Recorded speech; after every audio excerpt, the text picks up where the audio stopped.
Grab your popcorn and dim the lights. We're heading back to the era of neon signs, sticky floors, and the smell of fresh butter. The 1980s was a decade of massive transformation for Toronto's silver screens, a time of multiplex mania, corporate takeovers, and even a bit of late-night drama.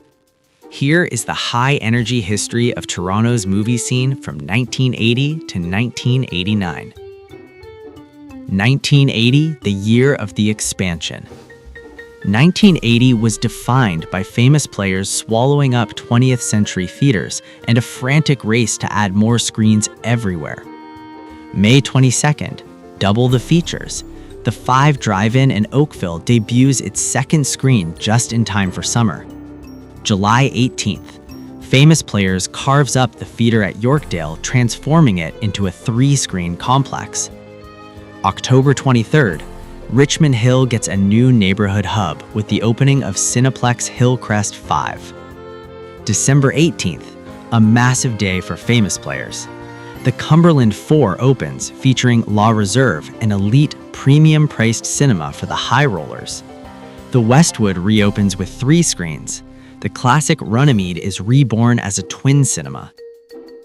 December 19th, the Eaton Center Cineplex goes massive, expanding to a staggering 21 screens, while Odeon splits the Don Mills Center into a duo. December 26th, Mississauga ends the year with a bang as the Central Parkway Cinemas open their doors. End-of-year note, famous players hands off the keys to the Bloor Theatre, selling it to new owners. 1981. Multiplexes take over. The cineplexification of the suburbs continues, and more screens start popping up in malls than ever before. January 16th and 30th, Odeon stays busy, opening the Woodside 3 in Scarborough, followed by the Centennial 3 in Brampton. February 27th, Milton joins the party with the opening of the Premier 3. March 12th, Cineplex hits Mississauga with the Aaron Mills 5 at South Common Mall. April 16th, a milestone for the East End, the Cineplex Scarborough Town Centre 12 opens. June 25th, famous players counters with the Skyway 6 in Etobicoke. July 1st, a downtown legend is born. The Cineplex Carlton Cinemas opens with 10 screens. October 16th, Richmond Hill adds the Odeon Thornhill 3 to its roster. Curtains closed.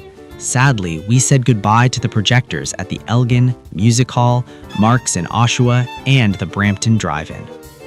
1982. Shifting hands and final credits. The industry began to stabilize as some older venues changed management, and others simply couldn't keep up with the new multiplex era. March 19th, a double-header opening day. Scarborough gets the Cineplex Warden Woods 8, while Markham welcomes the famous players Markville 4. June 18th, more room for popcorn at Cedar Brae 4, which expands to 6 screens. June 25th, the Palace Theatre gets a new lease on life, reopening as a famous players 3-plex. New management. The Ontario Theatre Group takes the reins at the Crest and the Mount Pleasant.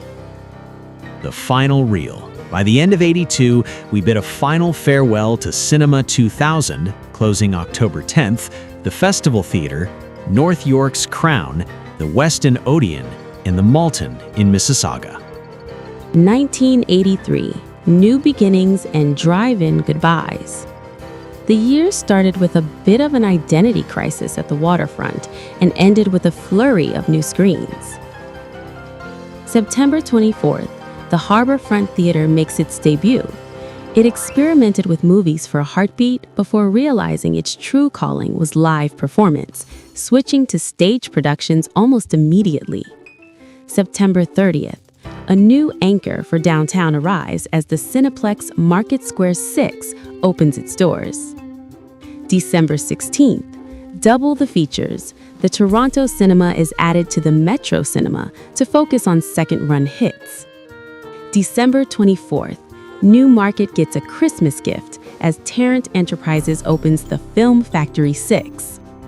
The curtains closed on the screening room, Odeon Brampton, and Odeon Elaine all flickered out this year.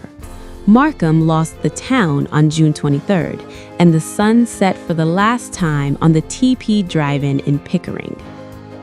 1984, the birth of a giant. This was the year the industry shook. The merger of Canadian Odeon and Cineplex created the powerhouse Cineplex Odeon, and the tech got a serious upgrade. March 9th, bigger is better at the Cineplex Eaton Center. 5 small screens are knocked down to create one massive 425-seat auditorium featuring glorious 70mm projection. April 4th, the showcase gets a second lease on life, reopening within the Festival New Yorker Theater under the new Cineplex Odeon banner. May 26th, Famous Players strikes back in Newmarket with the opening of the Glenway 5. The Review joins the Festival Theater's family, keeping the repertory spirit alive. The curtains closed on The Park, Famous Players, and the Dixie 5 in Mississauga, both shut down. In Vaughan, the engine stopped at the Odeon Dufferin Drive-In. 1985, Mall Magic and Renovations. The mid-'80s mall cinema boom was in full swing, turning shopping trips into movie dates.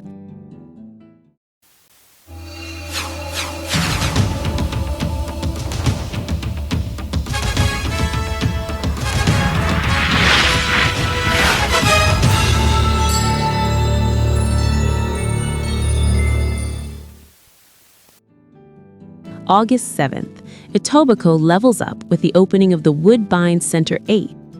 September 20th, a new look. Scarborough's Elaine Theatre is rebranded as the Royale.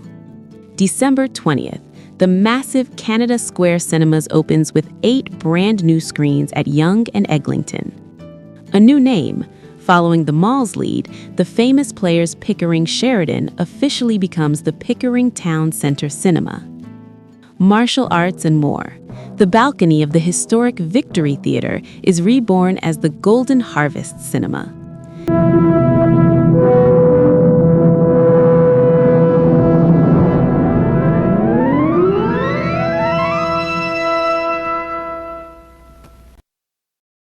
The curtains closed on a heavy year for closures.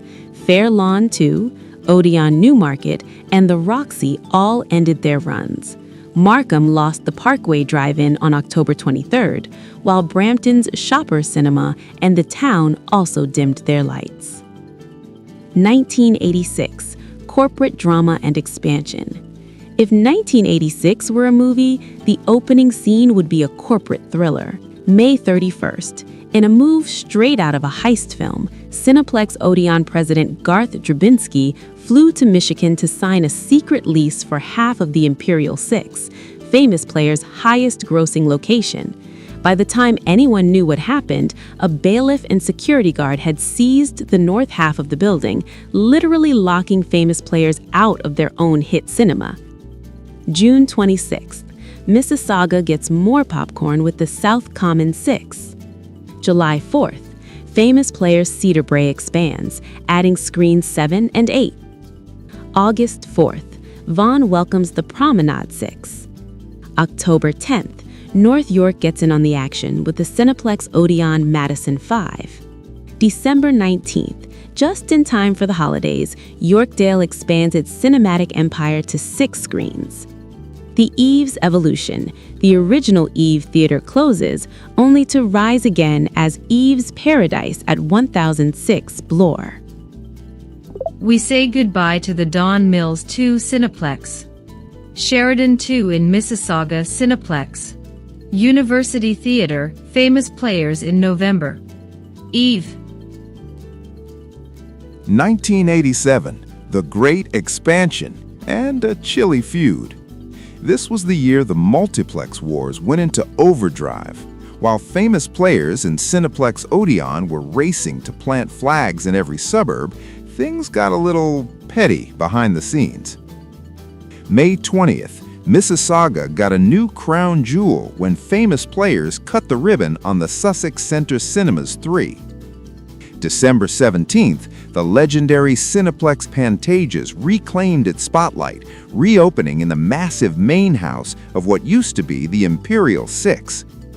December 18th, mark your calendars for the ultimate grand opening blitz. Cineplex Odeon went global in 24 hours, opening Sherway Cinemas 8, Oakville Muse 5, and a staggering list of screens across Montreal, Calgary, Edmonton, and even 6 U.S. states. The Cold War Incident. On that same day, December 18th, famous players, not thrilled about the Pantages reopening, decided to remove the fire doors on their half of the building. The result? The Pantages became famously impossible to heat. Talk about a cold reception. Also new, the Cinema Oshawa officially flickered to life. Final curtains, 1987 closures. While new screens were popping up, these local staples took their final bows. International Cinema, Cineplex Odeon, Palace 3, Famous Players, closed April 17th. Willow Theatre, North York, Royale Theatre, Scarborough, Cineplex Odeon, Oshawa Drive-In, Famous Players. 1988, Art Houses and Power Moves.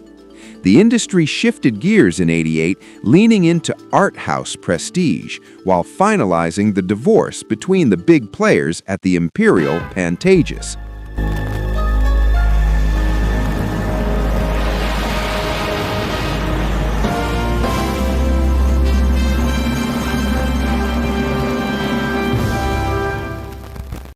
May 1st, Cineplex Odeon transformed the Carlton Cinemas into a 9-screen powerhouse, instantly becoming North America's premier destination for indie and art films. Rebranding, the Crest officially shed its old skin to become the Regent. August 26th, the drama at the Imperial peaked. Famous players sold their half of the Imperial, Pantages, but they added a poison pill condition. The new owners were strictly forbidden from showing movies there. October 7th, Famous Players expanded the Brampton footprint with the Gateway 6. December 8th, North York's Fairview Cinemas got a major glow-up, reopening as a modern 6-screen venue. The 1988 Fade to Black. Cineplex Odeon Pantages, the end of an era. Brahmalia 3, Famous Players. 1989, the Suburban Surge. As the decade closed out, the focus moved heavily towards the town center model, placing theaters right where the shopping was. May 24th, Victoria Terrace in North York opened its doors, Famous Players. June 23rd, Oakville Town Center 6 arrived to serve the growing West End crowds. September 19th, Cineplex Odeon countered with the sleek new Erin Mills Town Center. October 20th, Whitby joined the party with the Champlain Center 6. December 15th, a massive day for the East and North, the Parkway 6 opened in Richmond Hill, while the Famous Players Oshawa Center doubled its capacity by adding screens 5 through 8. Cultural milestone, the Far East Cinema opened, dedicated to bringing Chinese-language cinema to the local community. 1989 exit interviews. Oshawa saw a massive consolidation this year, losing several historic screens. Plaza Twin, Oakville, Thornhill Square 3, Richmond Hill, Cineplex Odeon, Cinema Oshawa, a short-lived run, Odeon Oshawa, closed October 19th, Regent Theatre, Oshawa, Famous Players. What a wild ride for Toronto film buffs.